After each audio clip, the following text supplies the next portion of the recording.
YouTube, there is no firearms in this video. Welcome back to the Low-Key Airgunner YouTube channel. In this episode, we will talk about the Umarex MarkPoint accuracy.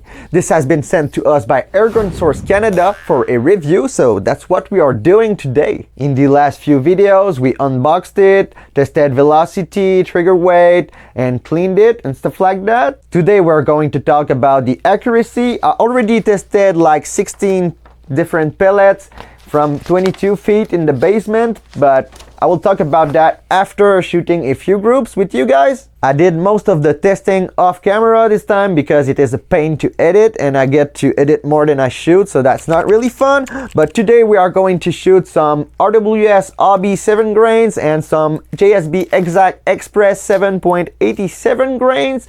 Those seem to shoot about the best in this pistol. Some of the downsides of this affordable pistol are the fairly heavy trigger and the pretty basic sights, so this can affect accuracy, especially the trigger if you are standing. I was doing this test rested, so this helps a little bit. The notch on the rear side is way too big for the size of the front post, and there is no color on here, so it is not the best sights, but I've had pretty decent groups with it, so it works. Anyways, that's enough talking. I will go put this target out there. We got some Splatterburst 1-inch target for size reference, okay? Like I said before, I will be shooting from 22 feet in the basement, rested on a bag to help with stability.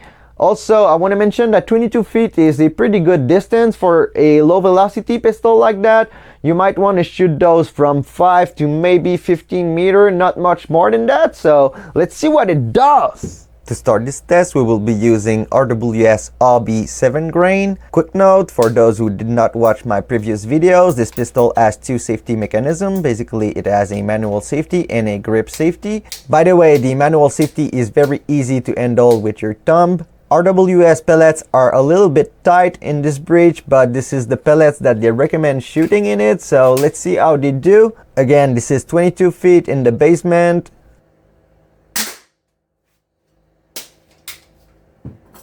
I will keep the clip rolling for the first shot just to show you that I'm taking my time and stuff. I don't have the best eyes. I need glasses and not shooting glasses, but I'm really trying to do my best. The sights are not the best either, so I think this is pretty good for a half-blind dude with basic sights. I'm not sure of what the groups will look like if I was shooting from a standing position with the fairly heavy trigger, but I decided not to really try that because this shows more my skills than the actual accuracy. Well, I usually shoot like on camera, but I'll take that for sure. I wanted to shoot only 5, but let's shoot 5 more just to see if those will keep grouping.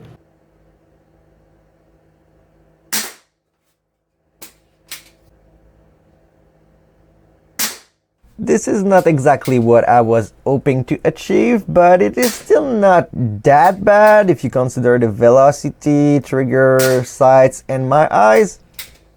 I think I'm not doing as good. Let's see. Alright, so let's keep it at a 5-shot group. I'm just kidding. So I did better than I thought with the 5 first ones, and a bit worse than I thought with the 5 other ones. Sorry for the bad background noise, but it is cold out here, okay? This is 1 inch, so this is 1 inch. Most of them in 1 inch, a few flyers. I don't know if I pulled those because I was rushed to see if I could all put them in the same hole, but those did about like that in the last test. I will talk about that more at the end of the video. Enough talking because I will talk more later. Up next, we will be trying the JSB Express 7.87 grains. Way easier.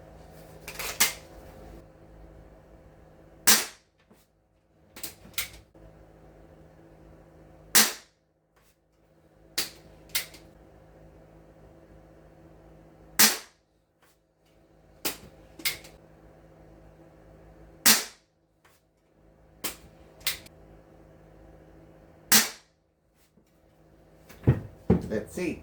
Not too good, not too bad. Let's do 5 more again just to compare a bit better. Like I said, after shooting the 5 first RWS pellets, I usually shoot better when I shoot off camera. Those pellets perform better also when I was not filming. This might be stress, anxiety, and stuff. Leave a like to solve all of my problems.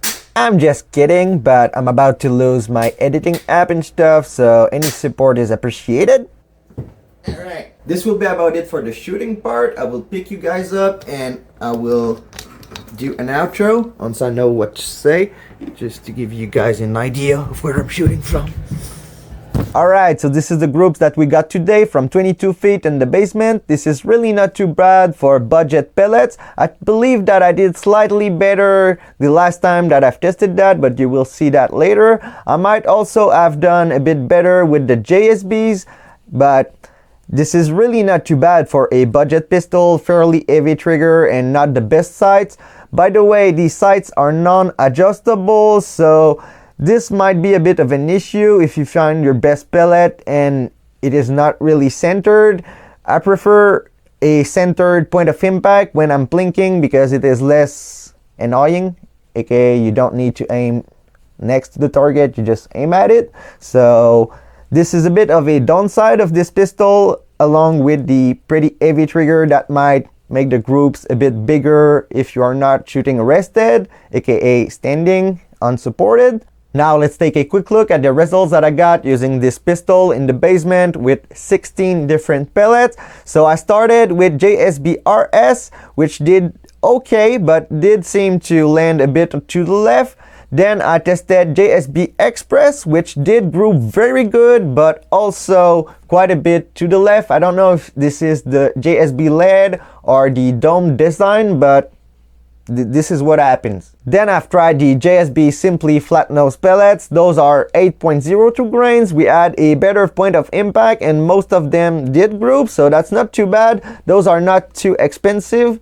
Next was the Stoger Export, 7.48 grains. Not an horrible group, but a bit of drift to the left, so that will not be my first pick. After that, I tested both the RWS Hobby and RWS Meisterkugel pistol version, aka 7 grain, and they did pretty similar. This is why I chose the cheapest one today, but maybe those will have done slightly better.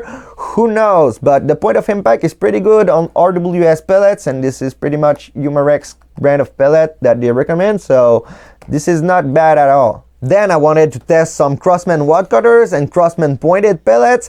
The Crossman pointed pellets did not seem to do too good. One very bad flyer, a lot of spread, not big fan of that, to be honest. I hope you're not too. Those do pretty good in some of my guns, but I can tell when they don't, so they don't in this one. The wad cutters did not seem to do as good as the RWS pellets, but if this is all you got, you should be able to have fun with that. I was starting to run out of light pellets, so I decided to try the JSB Exact 8.44 grains. They did pretty good, but again we had a pretty bad drift to the left. That would be annoying for plinking. Not too bad for target shooting if you don't care about hitting the splatterburst target, I guess. Then I've tried the JSB SCHA key, something like that. Say it how you want. Those are the heavyweight version, 8.26 grain. They did pretty decent, a bit to the left. That will be manageable, more than that at least, but still not the best, I would say. Next we got the H&N Terminator, 7.25 grains. We got a fair bit of spread, a bit to the left too, so not the best either. I was hoping that those might go a bit faster and be more accurate, but not really. And the last one on this sheet is another very cheap pellet that does pretty good in some of my air guns, and it did pretty bad in this one. So budget pellets does work in some guns, don't in others. So you might want to try them anyways, just to know, but if it doesn't work, you might need something a bit better. Alright, so the first of the last 4 pellets that I've tried in this pistol yet are the H&N Excite Hammer. Those are 7.87 grains. They have been sent by the Oh Shoot channel a few years ago, and this is pretty much what started my channel, so thank you, Travis. Those are pretty decent pellets, but sadly they did not do the best in this pistol. A bit to the left and a bit of spread. Next we got the H&N Final Match Light. Those are 7.87 grains too, but we had one bad flyer, a tiny bit to the left. This is really not too bad, but this is a bit of an expensive pellet to achieve that, so I'm not sure I will shoot those, but not bad. By the way, my videos are not scripted. I'm talking smack while I'm looking at it, so leave a thumbs up for that and showing you guys all of the results and not only the best ones and stuff.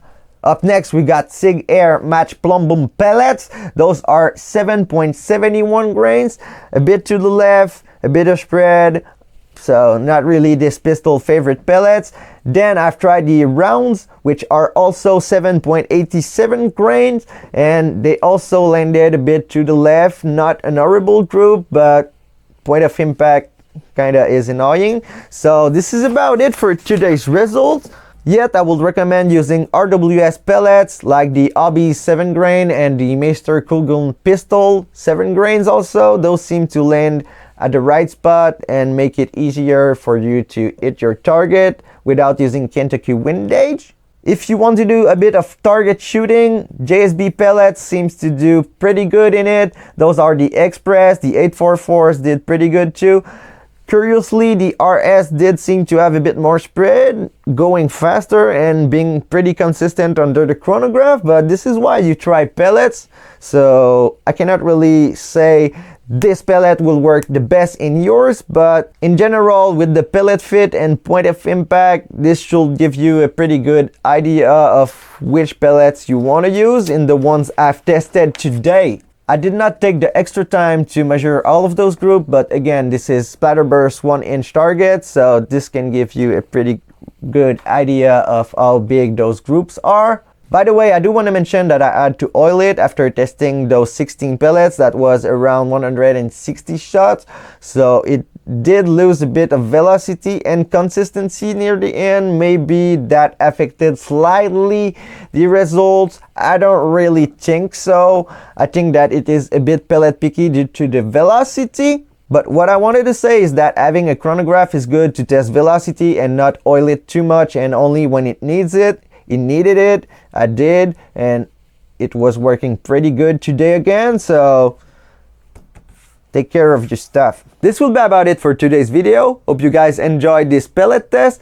This time I've tried testing the pellets first just so it will be a bit quicker to edit, because editing all of the groups is pretty annoying, but I still wanted to show you guys all of the results because I like seeing all of the results, so give a like if you like seeing all of the results. Anyways, thanks again to Airgun Source Canada for this review opportunity. Thanks to you for watching. I hope you watched at least. I hope you will subscribe if you watched and you enjoyed, and I hope I will see you all in the next one.